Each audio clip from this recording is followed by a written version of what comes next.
There was also another pedestrian-related fatality this morning along East Washington Avenue corridor, this time right where the road transitions into Highway 151.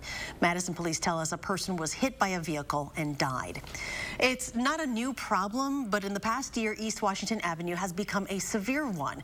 Before today, 4 people have already died so far this year in crashes along that road. Investigative reporter Naomi Kowles is digging into the full picture of safety, or the lack thereof, along the highway. How I knew Dave was just as a good person. The person is dead after a crash along East Washington. I saw the bicycle. I saw a boot still in the street. David Frischkorn is one. The thing that I remember the most was his appreciation. And a string of victims on a road many say isn't evolving along with the rapidly developing corridor. And it doesn't have to be that way. East Washington Avenue's history is one of transformation, but certainly not safety. We're rebuilding it at tremendous public cost, and this is a once-in-a-generation opportunity to get it right. That was Mayor Dave Cheslevich in 2003, proposing that reconstruction decrease lanes. But the state highway's 6 lanes remained in its 2007 reconstruction. The last decade in downtown revitalization brought high-rises, new business, and transformed the formerly industrial corridor into the state's capital, bringing droves of bikers and pedestrians as designed. All of that brings in a lot more pedestrian crossing and traffic, and you mix that with the driving behavior that we've seen on East Washington Avenue for a long time. The city has an aggravated safety problem that decades of planning still hasn't fully addressed. It's why Karen Andro found herself at David's memorial. I came here after the accident, and I prayed right here. I prayed that this will never happen again. Why Ian Jamison and his wife, moving to the edge of East Wash, won't walk or bike the road. I think as a city we have a decision to make. And why Madison police are using state funds to increase enforcement. They're on track to issue more speeding tickets on East Wash so far this year than any of the last 5 full years. An officer will use a laser speed measuring device, will record the speed of a vehicle, and then he'll get on the radio and call out to officers that are stationed a little bit down the road. The problem is historical. Kind of just working under what was originally planned way back in the 1800s, which makes it difficult. But it's also geographical. The fundamental problem is that we live on an isthmus.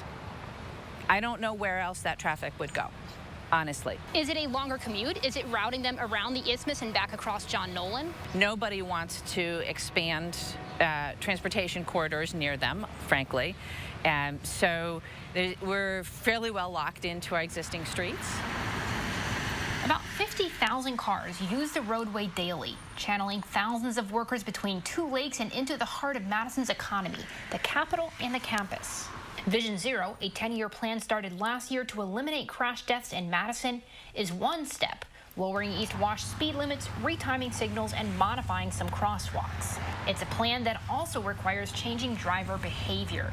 When drivers choose to drive that fast and just blatantly disobey traffic laws, it makes it difficult because there's not a lot we can do engineering-wise to cut down on that. But many people believe the heart of the issue along what's technically a U.S. highway is structural.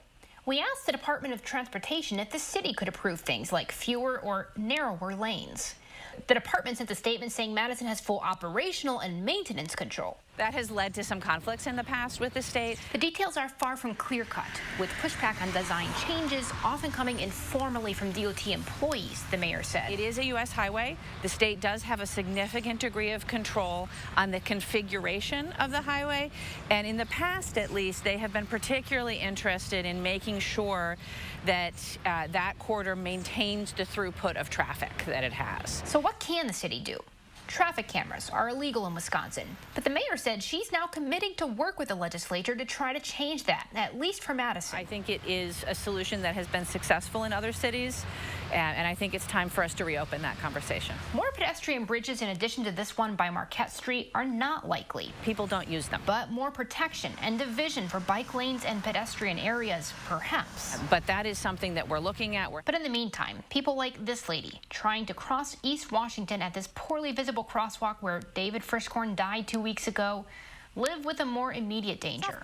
Better that I get there late and that everybody be safe. 4 News 3 investigates. I'm Naomi Kowles.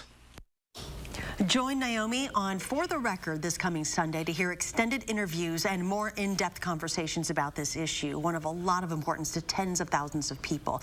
And check online at Channel 3000 for more details from her reporting.